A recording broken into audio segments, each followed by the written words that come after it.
qui va aussi acquérir 400 autres bus Tata. Et tous ces acteurs vont pouvoir travailler maintenant autour du transport de masse, autour du BRT, mais aussi autour du TR, améliorant la mobilité au niveau de la région de Dakar. Monsieur le ministre, certains députés, comme par exemple le député Abdoulaye Mbacké, a décidé de ne pas voter parce que Mbacké, il dit que la commune de Mbacké est oubliée. Des interpellations aussi, c'était ça. Non, j'ai voulu apporter quand même des éléments de réponse au député Abdoulaye Mbacké.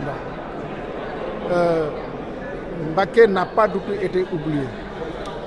J'ai rappelé la réalisation de la route Mbacké-Kaffrine.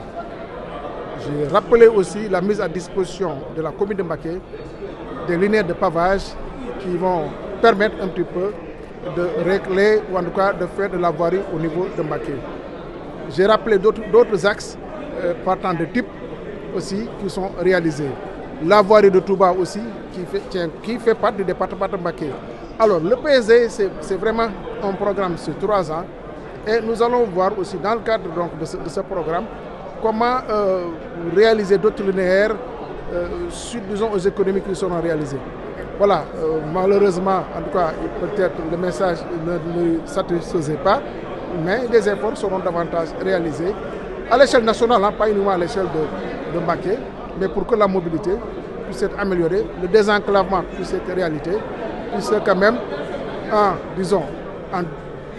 ans, le président Macky Sall a réalisé à peu près 3000 km de routes revêtues. Et en perspective, nous aurons plus de 3500 km de routes revêtues, plus des ouvrages, ce qu'on appelle des ponts, des autoponts et le développement des autoroutes. Par rapport au pont de Rosso, quel est l'état du lieu des travaux et à quand? C'est vrai, comme vous le savez, les travaux au niveau du pont de Rosso avancent. C'est vrai que ces travaux avaient connu un petit peu de retard puisque l'entreprise en charge des travaux avait fait des suggestions par rapport à une approche technique mais qui n'a pas été finalement validée. Aujourd'hui, tous les acteurs convergent pour la solution technique. Les travaux sont en cours. Le pont chantier est installé. Maintenant, ils sont dans la mise en place de ce qu'ils appellent des pieux pour que le pont, les travaux puissent se poursuivre dans les règles de l'art. waaw lu ñu ci mën a jàngat mooy mbégte parce que suñu gisee tey député yi nga xam ne ñoo fi nekkoon ci salle bi xawoon na sakkan tuuti ñu ëpp 104 députés voté ñoo xam ni dañuy abstenir peut-être bëriwuñu noonu ay 16 ou 17 ak 2 ou 3 yoo xam ne dañuy voté contre donc loolu dafa wane ni maanaam l'écrasante majorité dañu voté budget bi du budget ministère des infrastructures des transports terrestres et des désenclavements loolu mooy lan mooy programme infrastructure wane nañ population wane na ni président Macky Sall def na ci ay jéego yu am solo fii ci Sénégal lu mu réalisé diggante 2012 ba 2022 mën naa wax ni soo jëlee ci wàllum tali lu fi président Abdoulaye defee benn moom def na ñett bien que le président Abdoulaye def na ci wàllum infrastructure lu bëri boo jëlee ci wàllum autopont 11 le président Abdoulaye réalisé woon président Macky Sall def na ci tollu 23 autopont autoroute yi 32 kilomètres autoroute la def président Macky Sall def na à peu près 189 kilomètres d'autoroute te am na yoo xam ni ñëwagul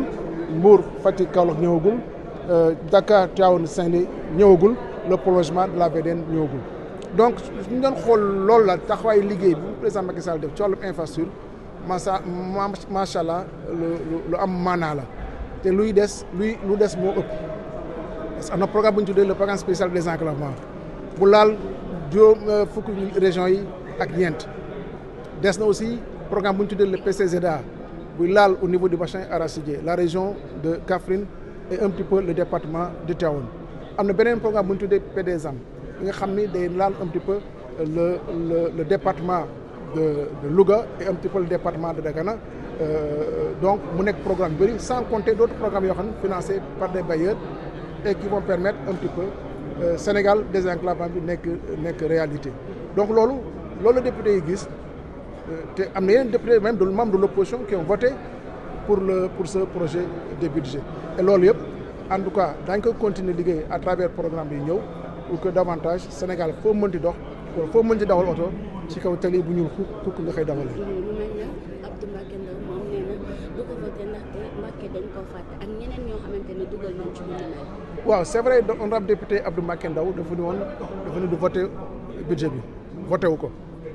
mais fàttali naa ko kon Mbacké kenn bàyyiwul ko ginnaaw parce que tali bu jógee Mbacké dem Kaffrine tali bu bees la dañ ko defar ci biir Mbacké livré nañu ay pavé pour ñu mën def la voirie intérieure de Mbacké. am na yeneen Touba ci boppam nga xam ne ci département Mbacké la bokk voirie yi dafay fa au moins minimum 17 kilomètres de voirie donc loolu bokk na ci lu ñu yoo xam ne def nañ ko. am na yeneen dëkk yu ndawaan yoo xam ne dëggal nañ ko même Sadio tey bokk ci niveau département Mbacké aussi tali bu ñuy defar la donc man gisuma woon raison bu tax bu bañ a voté parce que état bi def na quand même effort bien que du doy lu ñuy yokk la te programme yi di ñëw dana mën a permettre ñu jël en charge. seen mbébét ak seen xar yooyu xam bëgg nañu ci wàllum